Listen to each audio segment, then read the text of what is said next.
Salut à tous, c'est le petit dernier de la série pour l'instant et ça en fait donc un paquet puisque ça fait 15 jours que je unbox des cadeaux des tontons. Ça c'est tonton Alex de Belgique qui nous a envoyé ça. Là dedans il nous a mis, ah là il y en a certains qui vont craquer. Perso je savais pas qu'il faisait ça, je n'en avais jamais vu. Une coque 1/10 de Mazda MX-5. A priori, a fortiori.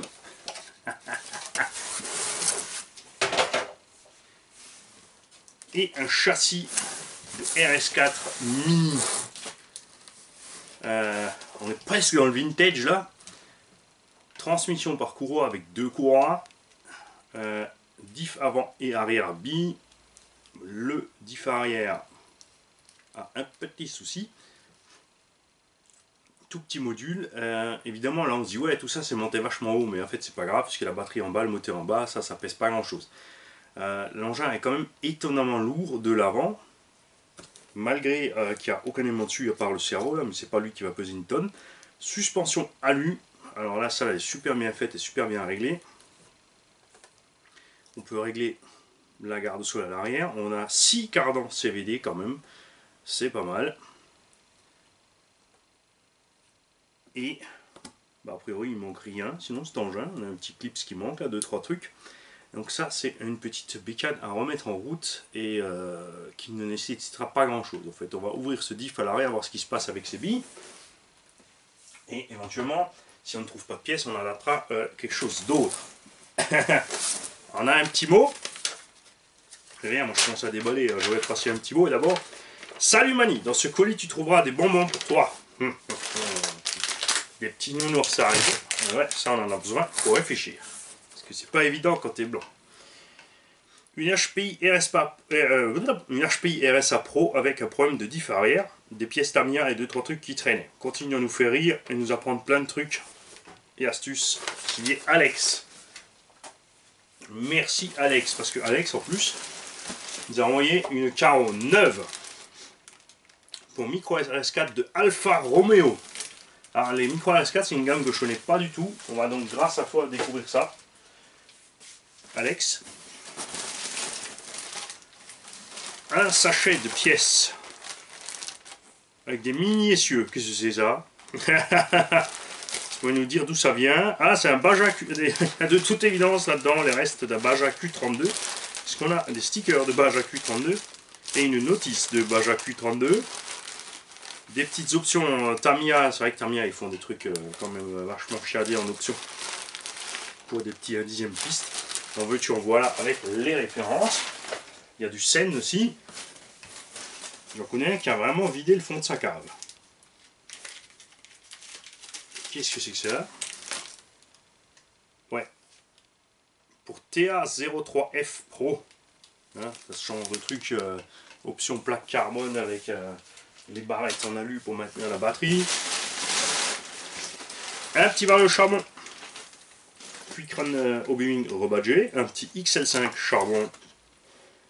Un cordon de charge pour passer de l'idée sur les prises Traxxas normales, enfin sur les lipo Traxxas avec équilibreur tout simplement. Donc ça, tu branches... Non, ça c'est l'inverse. Tu branches ça sur un chargeur normal et tu te retrouves ici avec une prise ID. Pardon, autant pour moi. C'est donc le système de l'autre sens.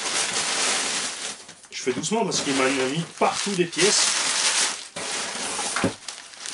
J'ai des journaux et tout, mais...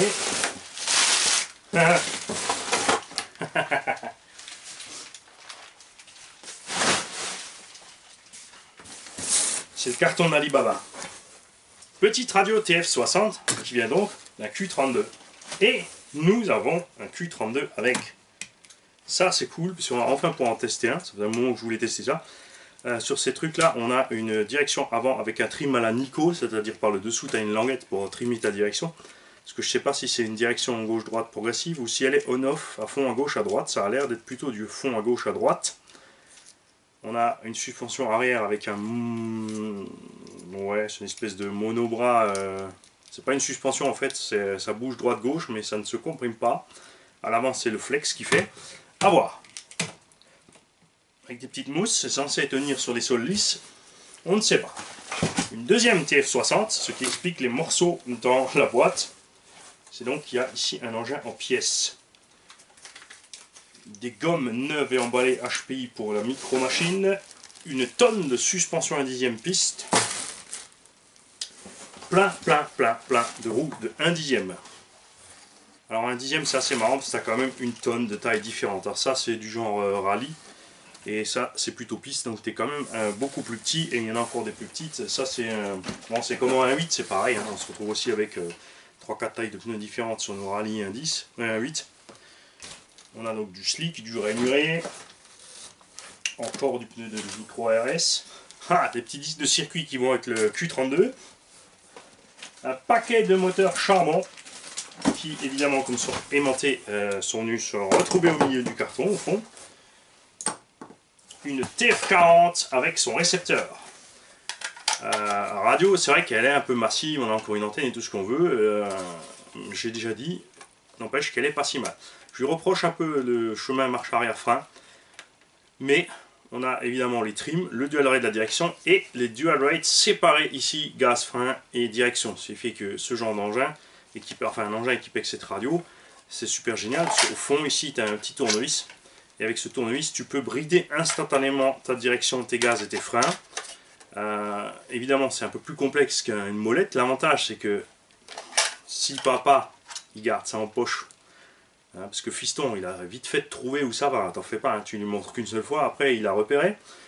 Donc tu peux brider les gaz et les freins grâce à ce petit tournevis et le gamin lui ne peut pas remettre ces choses là, ces réglages à zéro et repartir à fond ni vu ni connu dans ton dos.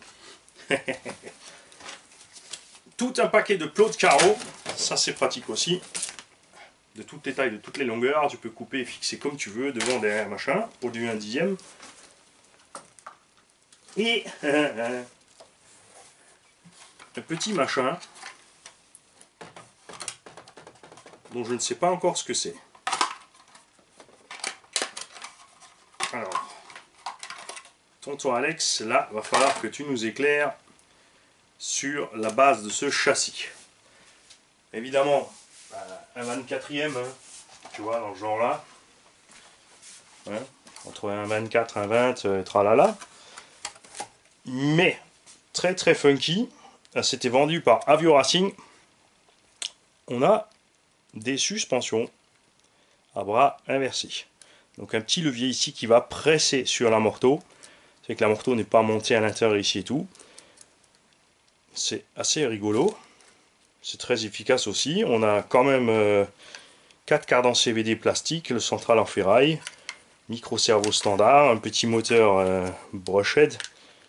Et sa pignonnerie est suffisante, c'est sûr, évidemment, à l'extérieur ça suffit largement puisque c'est des engins pour rouler à l'intérieur sur carpet. On a un châssis hyper méga flexible, ça c'est marrant. Bon, il manque une pièce en fait ici. Non, même pas.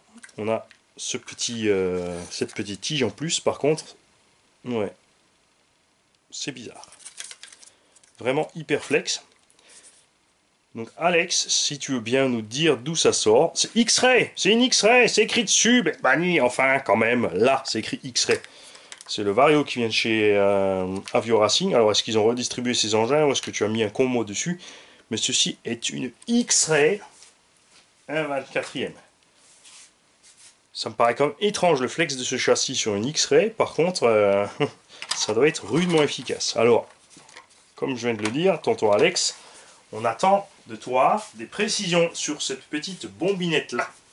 Parce que là, c'est sûr, il n'y a pas besoin de la brochette, ça va largement assez vite. Vous avez vu ce que font les petits engins de Banggood là, pour 50-30 €.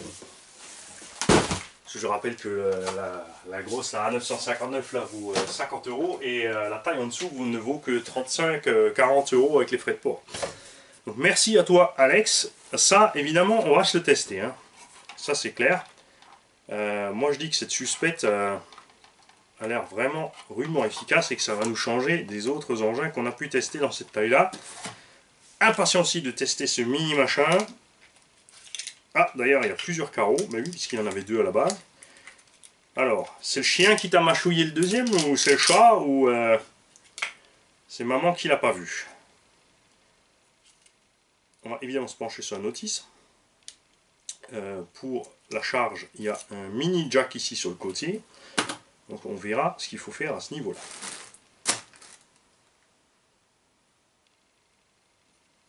Si quelqu'un a besoin d'une radio, dès que j'aurai localisé laquelle va où, ou si elles sont interchangeables, si quelqu'un a besoin d'une petite radio TF60, faites-moi signe, puisque je n'ai qu'un seul engin. À moins que là-dedans, il y ait tout le kit pour en fabriquer un. On va donc se pencher là-dessus.